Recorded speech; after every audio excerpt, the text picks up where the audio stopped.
Sourire charismatique, muscles puissants et surtout mâchoire aussi carrée que l'hypoténuse. Vous ne connaissez peut-être pas le mannequin russe Ernest Kalimov, à moins que je vous montre plutôt cette photo qui a fait le tour d'internet. Ça vous dit quelque chose? C'est le fameux Giga Chad, un mème symbolisant l'archétype de l'homme ultra viril, le mâle alpha par excellence. Comme tout mème qui se respecte, il est beaucoup utilisé de manière sarcastique pour se moquer des injonctions virilistes. À la base, la photo est tirée d'un projet artistique qui avait pour but de sublimer les corps musclés. Alors, difficile de retracer précisément comment cette photo est devenue un mème. Certains pensent qu'elle aurait été partagée quelques années plus tard sur un forum masculiniste et que le buzz aurait commencé de là. Et effectivement, le Chad à l'origine, c'est un concept issu de la pensée masculiniste. C'est un homme compétent socialement qui est séduisant et athlétique. C'est l'opposé des incels, les célibataires involontaires qui n'arrivent pas à séduire les femmes comme ils le voudraient. Si Ernest Kalimov est devenu malgré lui le symbole de la réussite virile, c'est à cause de ses attributs physiques et en particulier de sa mâchoire carrée. Selon une partie d'internet, c'est ce qui ferait le signe distinctif des dominants.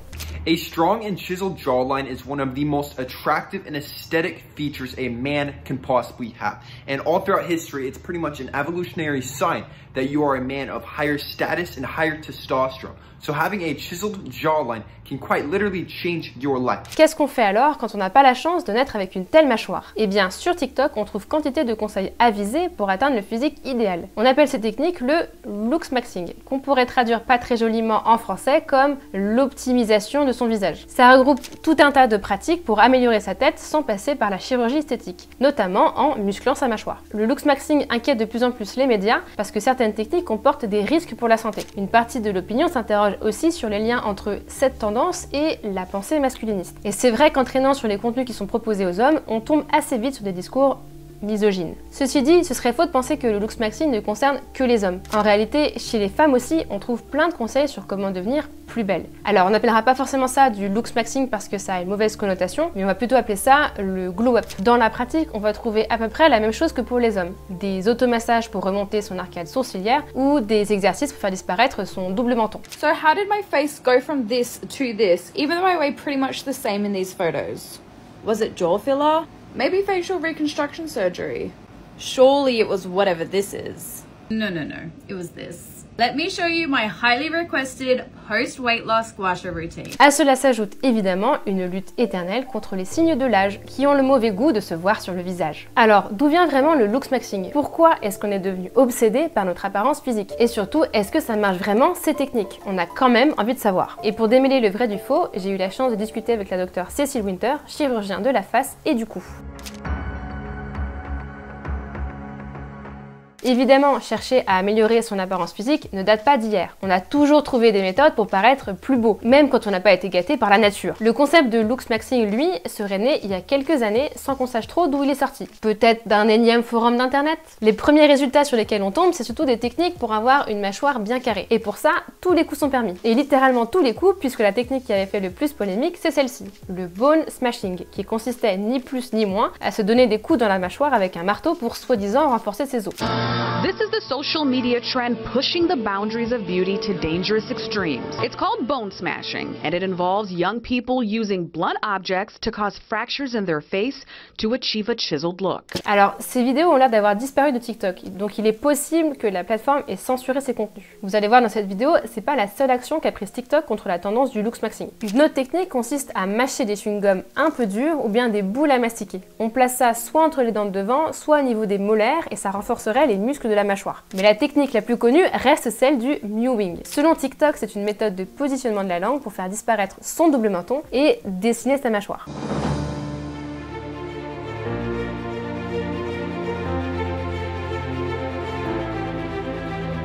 La technique a été créée par John Mew dans les années 70 et elle ne s'appelait pas mewing à l'époque, mais l'orthotropie. Déjà à l'époque, la technique avait une portée esthétique. John Mew était très inquiet de ce qu'il appelle, je cite, la prolifération des visages moches, qu'il considère comme une épidémie des temps modernes. Je cite toujours. Il veut sauver le visage et retrouver des visages bien définis qui étaient selon lui le droit de naissance de nos ancêtres. Fin de la citation. Pour lui, le fait qu'il y ait autant d'adultes avec des dents de travers et des mâchoires étroites, c'est parce qu'on aurait trop mangé d'aliments mous et étant enfant, et parce qu'on aurait trop tendance à respirer par la bouche. Sa méthode s'applique donc sur les jeunes enfants avant le développement complet de leur mâchoire. Sa technique a pas beaucoup de succès pendant très longtemps, même quand c'est son fils Mike qui reprend l'affaire. Mais en 2018, le business prend un tout nouveau tournant quand l'orthotropie est repérée par un forum masculiniste. On y vient. Les masculinistes y voient une technique pour obtenir une mâchoire bien carrée, et ils renomment ça le mewing. Trop content de se voir gagner en popularité, Mike accepte sans trop de scrupules les invitations dans des conférences masculinistes. Aujourd'hui, le mewing a pas mal échappé à ses fondateurs. Sur les réseaux, c'est présenté comme une technique pour faire disparaître son double menton, ce que ni John ni Mike n'ont jamais dit. On tombe sur plein de vidéos bizarres où les gens ils nous font chute et après ils passent leurs doigts sur leur mâchoire, mais qu'est-ce qu'on regarde? Évidemment, le looksmaxing se nourrit de toutes les autres insécurités des hommes. Alors étonnamment, on n'a pas beaucoup de conseils sur la chute de cheveux. Preuve selon moi que tous ces conseils de looksmaxing s'adressent plutôt à de très jeunes personnes. Mais on peut en revanche trouver d'autres vidéos qui vantent le mérite de méthodes pour modifier d'autres parties du corps, notamment d'agrandir son pénis. Alors, je vous rassure, on n'a pas le droit aux photos avant-après. Si j'ai bien compris, ça consiste à se palucher d'une manière un peu technique. Et puisqu'on parle de se palucher, c'est le bon moment pour vous parler du sponsor de la vidéo, Lelo. Vous l'aviez pas vu venir cette transition, hein? Mais avant de vous en dire plus, si vous et moi faisons partie de la même famille, je vous invite à avancer d'1 minute ou deux la vidéo, sinon la prochaine réunion de famille risque d'être un poil gênante.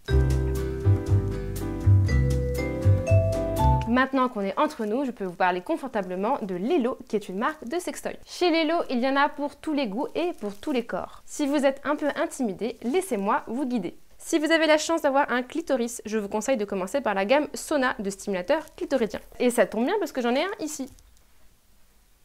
Oui, j'ai toujours mon sextoy à portée de main en cas de démotivation. Je le trouve très joli et super agréable au toucher. Alors, le cœur du réacteur, c'est la petite bouche là qui est ici, qui fait des vibrations. Et si tu mets ça au bon endroit, et ben... Pfiou, il y a plusieurs types de vibrations et on peut facilement changer l'intensité. Démonstration. Ça, c'est pour les gourmands. Je trouve que c'est vraiment pas mal pour apprendre à se découvrir, pour comprendre ce qu'on aime, pour s'explorer finalement. Tous les sextoys de Lelo sont waterproof, ça veut dire qu'on peut les utiliser sous la douche, dans le bain, afin de combiner plusieurs plaisirs en même temps.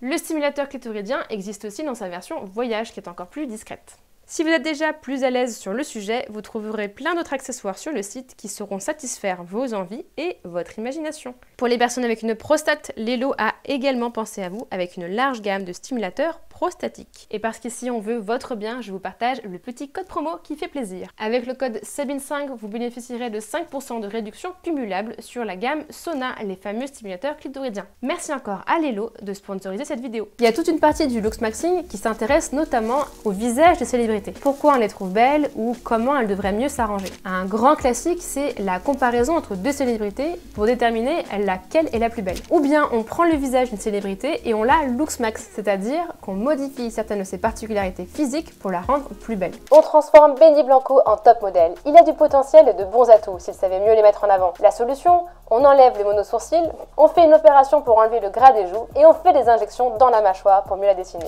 Ou pire encore, celui-là. Imagine si Monica Bellucci ressemblait à ça. Exactement. Maintenant, prends soin de toi et investis dans ton apparence. Ça peut être juste de changer de coupe ou de mettre des couleurs qui te vont bien. Le looksmaxing est devenu un véritable marché. Évidemment, vous êtes vivement encouragés à acheter les petites gommes pour avoir la mâchoire carrée. Mais on a aussi de la gua sha, avec un packaging bien viril, hein. Faudrait pas qu'on ait le malheur de confondre avec la gua sha des meufs. Des petits rollers avec de l'eau glacée dedans parce que c'est agréable sur la peau, des applis pour savoir si t'es beau ou t'es moche, mais aussi des arnaques, je veux dire des formations avec des promesses fabuleuses. Are you tired of feeling overlooked, undervalued, and in need of some actual guidance towards becoming the best version of yourself? Bref, la trend du looksmaxing se concentre sur deux types de profils. T'as les mecs qui ont fait un sacré glow-up et qui veulent le montrer, et des comptes anonymes qui font des calculs de beauté sur des personnalités publiques. C'est une trend qui utilise pas mal de références qui sont pas faciles à comprendre si on n'est pas dans le game. Mais surtout, le looksmaxing, c'est l'injonction à la beauté poussée à un next level. La beauté devient un devoir, y compris pour les mecs.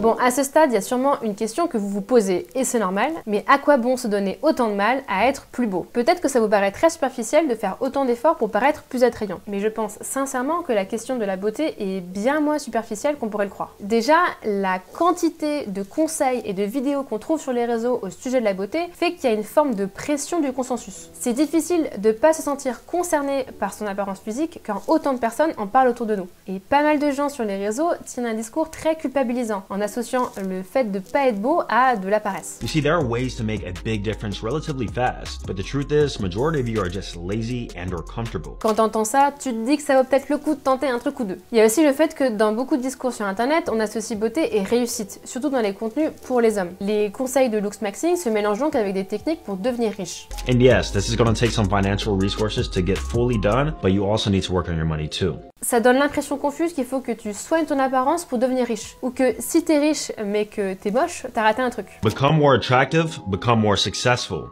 Prime example is comedian Matt Rife. Matt Rife was a struggling comedian for years. And looking at his old pictures, I can see why. It wasn't until he started investing into his appearance before he started to gain some traction, which proves that looks not only matter in dating, but also within your professional life. L'idée que la beauté te donne un ensemble d'avantages dans la vie, c'est ce qu'on appelle sur les réseaux le privilège de la beauté. Sans parler de privilège au sens sociologique du terme, il existerait un effet de halo positif autour de la beauté. En gros, on aurait tendance à associer de manière inconsciente des qualités morales supérieures à des personnes belles, simplement parce qu'on les trouve belles. On va penser instinctivement que ces personnes sont intelligentes, fiables ou cool.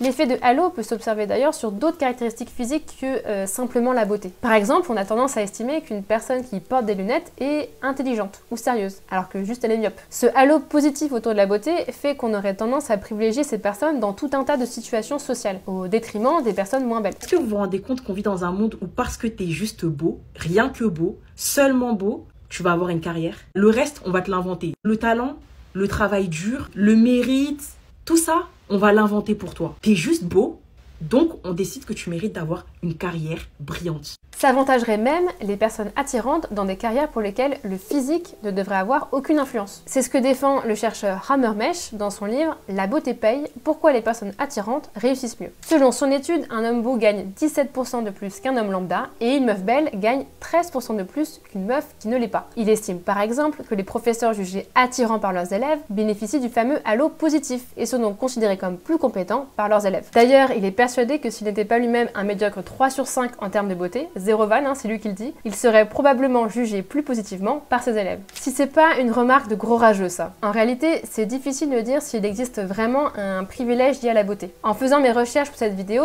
je suis tombée sur des études qui se contredisaient entre elles, surtout en ce qui concerne l'impact de la beauté chez les femmes. Certaines études vont dire que c'est effectivement un avantage d'être belle et d'autres vont dire l'inverse sur les mêmes situations. Plusieurs études montrent par exemple qu'être une femme attirante serait plutôt un désavantage quand on cherche un travail ou quand on veut lever des fonds. Bref, il n'y a pas un consensus sur le fait que le halo autour de la beauté soit systématiquement positif. En tout cas, même si c'est plus complexe que ça dans les faits, l'idée que la beauté est un privilège est vraiment ancrée dans les esprits. Dans ce contexte, vouloir être beau, c'est pas un signe de narcissisme, c'est juste vouloir mettre toutes les chances de son côté pour réussir dans la vie. C'est simplement la conséquence de l'importance de la beauté dans les discours sur les réseaux. Du coup, ça pose la question suivante. Quel est le physique idéal selon les contenus sur les réseaux ?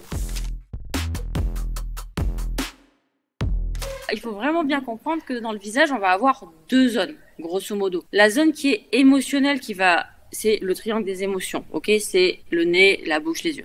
Ensuite, il va y avoir ce qui va vous donner la bonne mine ou pas. C'est le regard. Quand vous regardez quelqu'un, vous le regardez dans les yeux. Donc, est-ce qu'il a le regard fatigué ou pas? Donc ça, c'est bonne mine.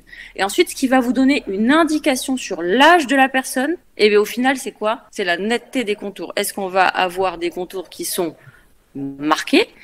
Ou est-ce qu'on va avoir des contours qui sont abîmés? Vous pensez sûrement que la beauté est subjective, mais selon certaines études, ça l'est beaucoup moins qu'on pourrait le croire. Janel Lobmeier, chercheur à Zurich sur les questions de perception sociale, est souvent interviewé dans les médias sur la question. Il dit notamment que si l'on soumettait des portraits à des gens et qu'on leur demandait lesquels ils trouvent beaux, les avis seraient consensuels, car nous avons tous plus ou moins les mêmes représentations de la beauté. Selon la psychologie évolutionniste, la beauté s'explique par un mécanisme naturel chez nous. Si l'on est attiré par quelqu'un, c'est parce qu'on aurait reconnu en elle certains indicateurs de fertilité ou d'autres qualités bénéfiques pour la reproduction. Cette idée est largement reprise sur les réseaux et en particulier dans les contenus qui ciblent les hommes.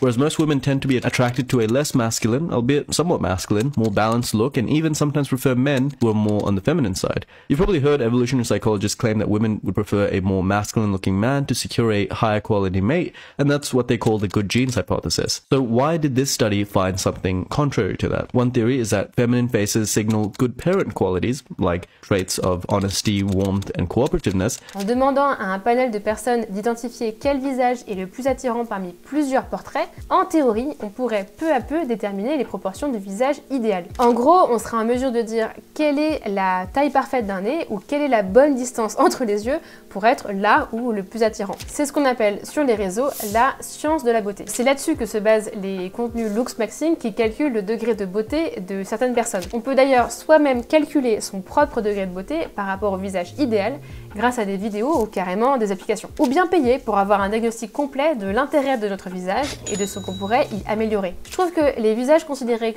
comme beaux par le looksmaxing se ressemblent un peu tous. Celui qui revient le plus, c'est le visage du mannequin Jordan Barrett, qu'on voit absolument partout dans cette branche de TikTok, qui a d'ailleurs l'air de déjà se kiffer suffisamment comme ça.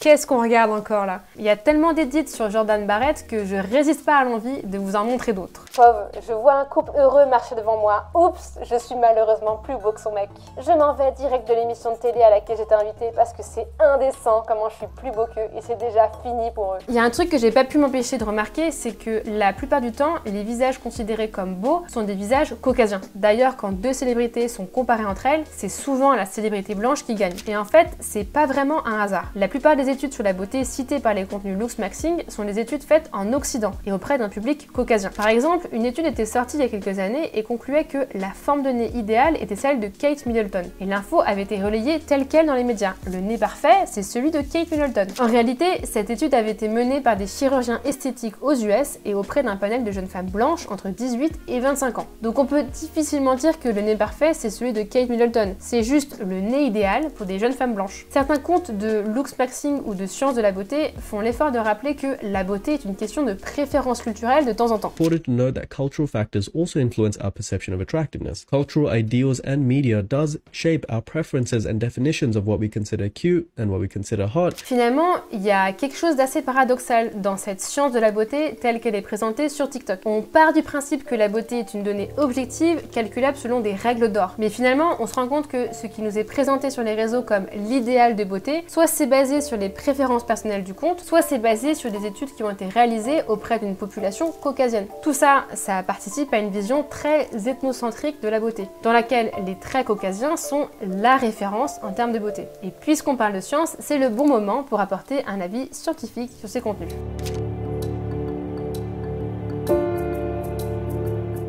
Dans le looksmaxing, des vidéos relayant des études scientifiques se mélangent avec des contenus qui sont purement l'opinion personnelle de coach en séduction. Women do not want to know the truth, bro. Sometimes you just gotta tell her what she wants to hear, bro. Women prefer comforting lies over harsh truths. You know, when she wears that birthday makeup and you tell her that she looks good. C'est notamment cette partie-là du looksmaxing qui inquiète les médias. Certains comptes n'hésitent pas à enfiler une blouse blanche pour appuyer leurs propos alors qu'ils ne sont pas médecins. Tout ça entretient la confusion sur ce qui est vrai ou pas dans les conseils sur le looksmaxing et la beauté. L'utilisation des études scientifiques est souvent ambiguë, en tout cas pour les contenus qui prennent le temps de citer leurs sources. On oublie par exemple de dire que certaines disciplines sont loin de faire consensus dans le milieu scientifique. C'est le cas du mewing par exemple, qui malgré sa popularité sur les réseaux, n'a fourni aucune preuve d'efficacité sur le long terme et sur des mâchoires adultes. Le New York Times rappelle dans une longue enquête que son inventeur n'a jamais publié dans des grandes revues scientifiques. John Mew, le père, rappelez-vous, a construit sa théorie sur la base d'expériences menées sur ses propres enfants. Pas ouf. Un seul de ses 4 enfants obtiendra finalement une mâchoire bien carrée. Un peu léger comme résultat. Son fils Mike, qui avait repris l'affaire, a par ailleurs été poursuivi en justice pour avoir prescrit de mauvais traitements à des enfants dans le cadre d'un suivi orthotropique. La psychologie évolutionniste fait aussi l'objet de débats scientifiques. Tout le monde n'est pas d'accord pour justifier l'attirance de certaines personnes envers d'autres par des explications d'ordre biologique. Il y a aussi assez peu de recul sur les études mises en avant dans les contenus sur le looksmaxing. Elles sont souvent présentées comme des vérités. Pourtant, comme on l'a vu à plusieurs reprises, dans la recherche sur la beauté, il y a sans arrêt des études qui viennent contredire ou compléter ce qui a été dit auparavant. Et surtout, on oublie souvent dans quel cadre sont faites ces études, à savoir le plus souvent pour comprendre les besoins du marché de la chirurgie esthétique. Mais parlons des méthodes du looksmaxing plus précisément. Pour être honnête, je reste assez sceptique quant aux avant-après qu'on peut voir sur les réseaux. Souvent, moi je vois pas une nette différence entre les deux photos. Ou alors j'ai l'impression que cette différence pourrait s'expliquer par la lumière, l'angle de la caméra ou le moment de la journée. Dans les cas où il y a vraiment une différence, ça me paraît souvent une question de puberté. Dans les avant-après, les gens aiment rappeler qu'ils n'ont jamais fait de chirurgie esthétique. Mais je me demande s'il n'y a pas une évolution de ce qu'on considère comme de la chirurgie esthétique ou pas. Dans d'autres vidéos, certaines personnes parlent par exemple d'injections qu'elles ont faites à certains endroits du visage, sans pour autant estimer qu'elles ont fait de la chirurgie esthétique. Alors évidemment, on n'est pas là pour essayer de deviner les modifications qu'ont fait les belles personnes d'internet, mais de savoir que les injections sont finalement assez courantes, ça aide à prendre du recul sur les promesses miraculeuses des contenus glow-up. En tout cas, j'ai appris pas mal de choses auprès du docteur Cecil Winter. Par exemple, mâchouiller des chewing-gums durs pour avoir une mâchoire carrée, contrairement à ce que je pensais, ça aura bien un effet sur la mâchoire. Mais c'est loin d'être sans risque. Alors ça, c'est sûr que ça va marcher, hein, mais il faut vraiment bien penser que les gens qui ont des masséters de compétition, souvent, ils ont les dents abîmées. Parce qu'à force de mâcher et de serrer fort, surtout serrer fort la nuit, ça s'appelle le bruxisme, on va altérer l'émail des dents, et les gens qui ont un bruxisme, en fait, ils ont toutes les dents qui sont limées. Limée est très très courte, avec ensuite des douleurs dentaires, etc. Et surtout, vous risquez à terme d'avoir des problèmes d'ATM, c'est-à-dire d'articulation temporomandibulaire, comme dans les genoux, les ménisques, c'est pareil. Et si vous les écrasez trop, après, vous avez des douleurs. Et les dents, pareil, vous pouvez les abîmer. On a justement longtemps discuté avec Cecil Winter de l'ovale du visage. J'ai voulu savoir s'il y avait effectivement des méthodes contre le fameux double menton dont parlent les réseaux sociaux. Selon Cecil Winter, les conseils TikTok ne vont pas faire grand chose parce que c'est avant tout génétique. Soit c'est dû à un excès graisseux qui n'a rien à voir avec le poids que vous faites, soit c'est une question de placement de vos muscles. L'os qui porte les muscles de la langue, donc la langue, tous les muscles de la langue, ils sont accrochés sur l'osioïde qui est ici. Donc soit vous avez du bol et vous avez un osioïde qui est assez haut, soit vous avez un osioïde qui est bas. Et si l'os est bas, les muscles de la langue ils vont de là à là. Donc vous n'avez pas d'ovale défini. Il n'y a pas grand chose à faire pour ça, on ne peut pas enlever les muscles de la langue. Pareil pour certains conseils qui nous promettent de changer la forme de notre nez. Non, c'est pas possible. Non, il y a des cartilages en dessous. Alors à moins de prendre un énorme trauma qui fasse un hématome dans le cartilage, mais souvent c'est pas symétrique, c'est un bon coup de poing. Voilà, non, sinon on n'arrivera pas à s'affiner le nez. Même si on met des élastiques au bout du nez, si on pince, si on tout ce qu'on veut, non, on n'y arrivera pas. Cecil Winter rappelle que la majorité des vidéos que l'on trouve sur les réseaux sont faites par des personnes jeunes et qu'il ne faut pas attendre des miracles de certains conseils beauté. Après, il a 18 ans, donc ça va pas changer grand-chose sur son ovale. Ça va pas vous enlever les loges graisseuses, ou ça va pas vous changer la position de l'osioïde, ou ça va pas vous changer votre ovale. Mais ça peut améliorer votre drainage lymphatique et apporter une petite définition au contour. Et surtout, ça va stimuler vos tissus, améliorer votre production de collagène et d'élastine.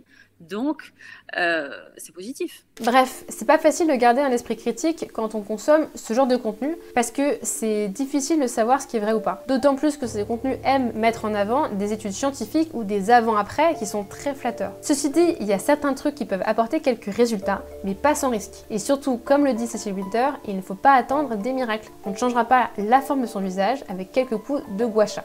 Donc s'occuper de soi, pour moi la base c'est la crème solaire 50 tous les jours, toute l'année. Et toutes les zones photo exposées, visage, cou, décolleté. Si c'est l'été, on tartine les jambes et les bras. Si c'est l'hiver, on tartine les mains. Ça c'est la base. Si vous prenez le temps de vous occuper de vous en vous massant le visage, mais c'est génial. Personnellement, je pense que c'est la vidéo qui a été le plus néfaste sur ma santé mentale. À force de consommer autant de contenu sur la beauté ou comment améliorer son physique, je me suis mise à être hyper consciente des défauts et des qualités de mon propre visage. Je me regarde dans le miroir et maintenant je vois que des trucs à améliorer. Genre, est-ce que la distance entre mes deux yeux est vraiment idéale? Est-ce que mon ratio nez-bouche est si flatteur que ça? Quand je parle de profil, les gens y voient quoi? Et bref. Et je crois que je suis pas la seule à être matrixée par ce type de contenu parce que je suis parfois tombée sur des vidéos qui m'ont fait grave de la peine. My makeup is certain way, at least I'm a little bit pretty. But then again, when I take it off, I'm like a troll. So I'm like, am I pretty or am I ugly? And I've come to the conclusion I'm ugly pretty, and I've been ugly pretty my whole life. Il y a aussi de plus en plus de comptes qui fleurissent pour aider leurs abonnés à devenir plus beaux. I got you, girl. I'm gonna give you a virtual makeover to instantly glow you up. And since you asked for brutal honesty, I'm gonna tell you exactly what you can do to be prettier. Je sais pas, je suis pas sûre que ce type de contenu renforce notre confiance en soi. D'ailleurs, la vidéo de Tchatchal sur le sujet m'avait bien fait marrer. Je pense que même les personnes qui correspondent le plus aux critères de beauté du looksmaxing sont pas à l'abri d'être déprimées à cause de ces contenus. Parce que finalement, la beauté est temporaire, nos corps changent avec le temps. Moi, par exemple, en voyant autant de contenu sur la beauté, j'ai commencé à me rendre compte des effets de l'âge sur mon visage. Alors que j'ai même pas 30 ans. J'ai même pas 30 ans. Et je suis déjà là en train d'avoir une charge mentale sur ce que je dois faire pour prévenir les signes de l'âge. J'ose même pas imaginer ce que ces contenus auraient eu comme impact sur ma confiance en moi si j'avais eu TikTok à 15 ans. Justement, TikTok est assez conscient de l'impact de cette trend sur la santé mentale de ses utilisateurs et utilisatrices. Quand on tape looksmaxing sur la plateforme, on a ce message de prévention qui apparaît. Sachez que vous pouvez demander de l'aide et que vous n'êtes pas seul. Si tu veux, tu peux te confier à une personne de confiance ou consulter les ressources ci-dessous. N'oublie pas de prendre soin de toi et des autres.